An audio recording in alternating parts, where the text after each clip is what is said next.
Dhaka board 2024 সালে এসএসসিতে যে ট্যাগ কোশ্চেনটা আসছিল, এই 5টা ট্যাগ কোশ্চেনের সমাধান করাবো। ভাইয়ারা, এখানে এমন 2টা নিয়ম আছে, এই 2টা নিয়ম যদি তুমি শিখতে পারো, আমি মনে করি এই 2টা নিয়ম শিখতে পারলে তুমি মাস্ট 2 নাম্বার তোমার ট্যাগ কোশ্চেনে পাবা। ঠিক আছে, তো এটা আমরা চলো সমাধান করি। দেখো ভাইয়ারা, এখানে বলা হয়েছে many people hanker after money. তার মানে কি? মেনি পিপল অনেক লোকজন কিংবা বেশিরভাগ লোকজন হ্যাঙ্কার আফটার মানি টাকার জন্য লোভী। অনেক লোকজন কিংবা অধিকাংশ লোকজনই টাকার জন্য লোভী, সেটাই বলছে। তাহলে দেখো, আমাদের এখানে ট্যাগ বসাতে হবে।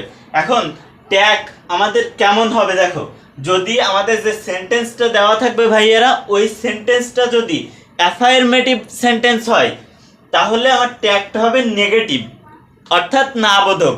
আর যদি এই যে সেন্টেন্সটা দেওয়া আছে, এই সেন্টেন্সটা যদি নেগেটিভ হয় তাহলে এই যে ট্যাগটা হবে অ্যাফার্মেটিভ, তার মানে হ্যাঁ বোধক।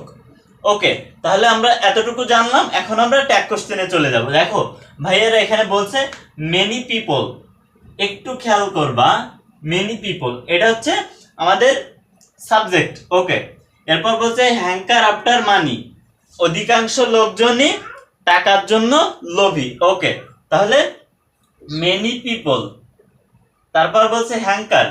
এই যে হ্যাঙ্কারের দেখো এখানে আছে কি হ্যাঙ্কার, তাহলে এই যে হ্যাঙ্কার আছে, তাহলে এই যে বলছে যে অনেক লোকই, অধিকাংশ লোকই টাকার জন্য লোভী, এটা কিন্তু একটা হ্যাঁ বোধক একটা বাক্য। তাহলে এই যে ট্যাগটা আমাদের লিখতে হবে এখানে না বোধক করে। তাহলে এই যে হ্যাঙ্কারের সঙ্গে দেখো ইডি নেই, ইএস নেই, তাহলে হ্যাঙ্কারটা কি প্রেজেন্ট ফর্মে আছে। ঠিক আছে, প্রেজেন্ট টেন্সে আছে। সো প্রেজেন্ট টেন্সে যদি থাকে, তাহলে প্রেজেন্ট টেন্স থাকলে আমরা অক্সিলারি ভার্ব কি নি হচ্ছে ডু। তাহলে এখানে ডু নিলাম। আর এই যে পুরো যে সেন্টেন্সটা, এই সেন্টেন্সটা হ্যাঁ বোধক, তাই আমরা এখানে নট দিব, এরকম ভাবে নট লিখবো। তাহলে হয়ে গেল ডোন্ট। এরপরে কি দেখো, সাবজেক্ট আছে মেনি পিপল। মেনি পিপল মানে কি অনেক লোকজন। ঠিক আছে, তাহলে অনেক লোকজনের ক্ষেত্রে কি হবে দেখো, এখানে আমার আসতেছে অনেক লোকজন, তাহলে হবে তারা। ঠিক আছে, ডোন্ট দিয়ে হবে। আর যদি এখানে একজন থাকতো তাহলে আমরা হচ্ছে একজনের বসাইতাম ওখানে। যদি অন্য কিছু থাকতো, যদি কারো নাম থাকতো, তাহলে সে অনুযায়ী আমরা এখানে প্রোনাউন বসাইতাম। সুতরাং এখানে আছে মেনি পিপল, অনেক লোকজন কিংবা অধিকাংশ লোকজনই টাকার জন্য লোভী।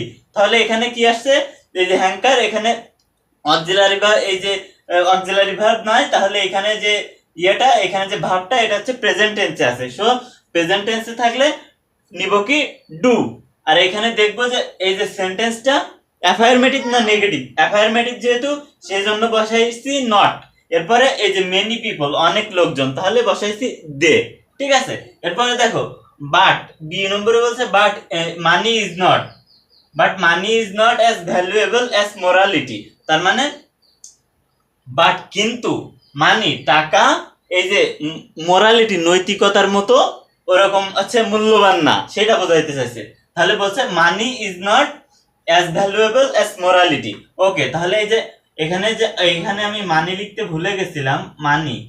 তাহলে এই যে মানি, দেখো কোনো বিষয়বস্তু, তা যখন কোনো বিষয়বস্তু সাবজেক্ট হবে, এই দেখো এখানে আছে মানি, যদি হয়তো বুক, টেবিল, ঠিক আছে, এই সমস্ত যে সমস্ত বিষয়বস্তু, কোনো বিষয় আর বস্তু, এই দুইটার ভিতরে একটা যদি হয়, বিষয়বস্তু যদি সাবজেক্ট হয়, তাহলে এখানে বসবে লাস্টে ইট। ঠিক আছে, সুতরাং এখানে বিষয়বস্তু আছে মানি, তাহলে আমরা এখানে ইট বসাই নিলাম। এখন এর আগে কি বসবে দেখো তো, লিখছে বাট মানি ইজ নট। তাহলে এই যে নট আছে, দেখো কোনো ভার্বে, কোনো সেন্টেন্সের ভিতরে যদি এই যে নট থাকে, তাহলে ওই সেন্টেন্সটা না বোধক হয়। তাহলে ওই সেন্টেন্সটা যেহেতু না বোধক, তাহলে আমার এই যে ট্যাগটা হবে কি হ্যাঁ বোধক।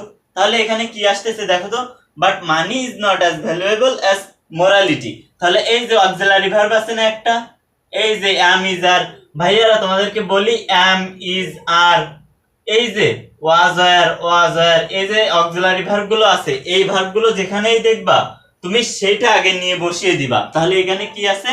ইজ আছে, তাহলে ইজ দিলাম। আর এই যে পুরো টেন্স, এই যে সেন্টেন্সটা হচ্ছে হ্যাঁ বোধক না, এটা হচ্ছে না বোধক, তাই আমরা অ্যাফার্মেটিভটা লিখলাম হ্যাঁ বোধক করে, ইজ ইট। তাহলে কি হলো, আমাদের এই ট্যাগ কোশ্চেনটা হয়ে গেল, ইজ ইট হবে। আর একটা জিনিস বলে দিই, লাস্টে ট্যাগ কোশ্চেনের প্রত্যেকটা ট্যাগ কোশ্চেনের শেষে জিজ্ঞাসা চিহ্ন অবশ্যই দেওয়া লাগবে, না হলে কিন্তু তোমার মার্কই দিবে না। তুমি যতই সঠিক লেখো না কেন, লাস্টে জিজ্ঞাসা চিহ্ন না দেওয়ার কারণে তোমার মার্ক পুরোটাই কেটে নিবে, একেবারে কেটে দিবে। সুতরাং এটা একটু মনে রাখবা। আচ্ছা, পরে আসো লেট আস।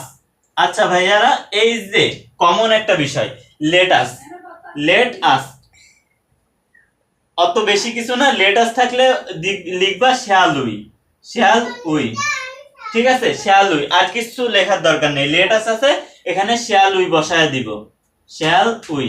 ওকে, এইটা একটু মনে রাখবে। এটা যে মনে রাখতে পারবে তার আমি আশা করি যে সে তার এসএসসি পরীক্ষা অন্তত এই 1 নাম্বার সে গেইন করে ফেললো। কারণ এই যে লেটাস, তুমি প্রায় জায়গায় দেখবে যে লেটাস দিয়ে একটা আসছে ট্যাগ কোশ্চেনে, তাহলে লেটাস থাকলে কি বসবে? শেয়ালুই, আর কিছুই দেওয়ার দরকার নেই। যখনই দেখবা লেটাস আছে ওই বাক্যের ভিতরে কিংবা সেন্টেন্সের ভিতরে, এখানে যে লিখে দিবা শেয়ালুই, আর কিচ্ছু দেখার দরকার নেই। এরপর আসো money can hardly bring happiness.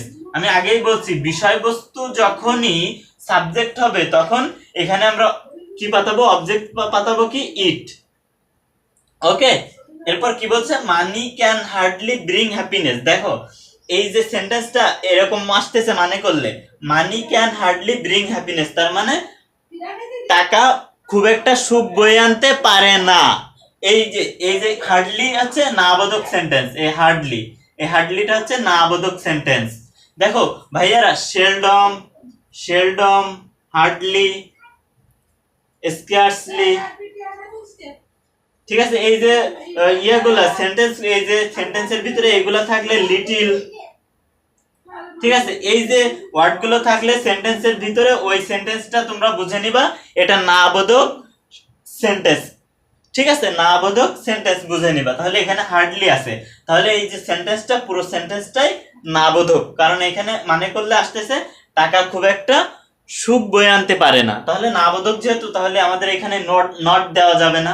আর এখানে দেখো এই যে অক্সিলারি ভার্ব আছে কি, এই যে মডাল ভার্ব আছে ক্যান, তাহলে এই ক্যানটা এখানে লিখে দিতে হবে, ক্যান, আর এই যে বাকিটা ইট, তারপরে জিজ্ঞাসা চিহ্ন।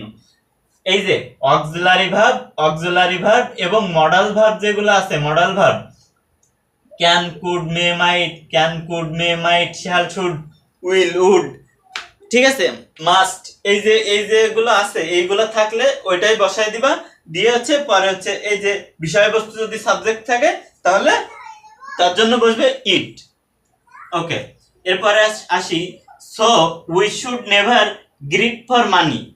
সুতরাং আমাদের উচিত নয়, দেখো নেভার আছে, তাহলে এই যে সেন্টেন্সটা পুরো সেন্টেন্সটাই নাবোধক, তাহলে এই যে একটা হবে হ্যাবোধক। এখন হ্যাবোধক নটটা বসবে না, ঠিক আছে।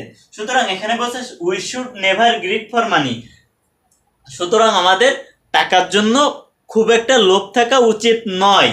এই যে নেভার আছে, কখনোই টাকার জন্য খুব বেশি লোভ করা উচিত নয়। তাহলে এখানে দেখো কি হবে, we should never grid for money, এই যে নেভারটা আছে, যে never, seldom, hardly, scarcely, little, not, এইগুলা থাকলে সেন্টেন্সটা হয়ে যায় নাবোধক, এখানে হবে অ্যাফার্মেটিভ হ্যাবোধক। আমরা এই যে ট্যাগটা করব। আচ্ছা, তাহলে এখানে মডাল আছে কি, দেখো শুড আছে, আমি বলছি can, could, may, might, shall, should থাকলে ওইটাই বসাই দিবা, শুড। আর এই যে পুরা সেন্টেন্সটা ভাইয়ারা দেখো তো, পুরা সেন্টেন্সটাই নাবোধক, তাহলে এখানে আমরা নট বসাবো না বসিয়ে দেখো উই আছে। আর একটা জিনিস বলে দিই, আই, উই, ইউ, এই যে আই, উই, ইউ যদি থাকে তাহলে আমার সাবজেক্টে যেটা আছে ওইটাই থাকবে। ধরো এখানে আই থাকলে এখানে আই বসাইতাম, এখানে ইউ থাকলে এখানে ইউ বসাইতাম। এখন আছে কি উই, তাহলে আমি বলছি কি আই, উই, ইউ থাকলে আমরা সেটাই বসাবো, তাহলে এই উই, তাহলে শুড উই হয়ে গেল ভাইয়ারা। খুব সহজেই কিন্তু 5টা আমরা ট্যাগ কোশ্চেন করে ফেললাম। এই ট্যাগ কোশ্চেন যদি তুমি ভালোভাবে বুঝতে পারো ভাইয়ারা, দেখো এই ট্যাগ কোশ্চেনের ভিতরে মোস্ট ইম্পর্টেন্ট 2-3টা ট্যাগ কোশ্চেন আছে। সেটা হচ্ছে কি, দেখো এই যে হার্ডলির এই যে ট্যাগ কোশ্চেনটা, এটা তুমি বুঝবা না, যে তুমি বুঝবা কি যে এটা মনে হয়তো তুমি বুঝবা যে হ্যাঁ বোধক সেন্টেন্স, কিন্তু মূলত এটা হচ্ছে হার্ডলি থাকার কারণে না বোধক সেন্টেন্সে কনভার্ট হয়ে গেছে। ঠিক আছে, সেলডম, হার্ডলি, স্কার্সলি, লিটিল এগুলা থাকলে সেই সেন্টেন্সটা কি হয়ে যায়, না বোধক সেন্টেন্স হয়ে যায়। তখন ট্যাগটা হয় অ্যাফার্মেটিভ, নটটা আর বসে না ভার্বের সাথে।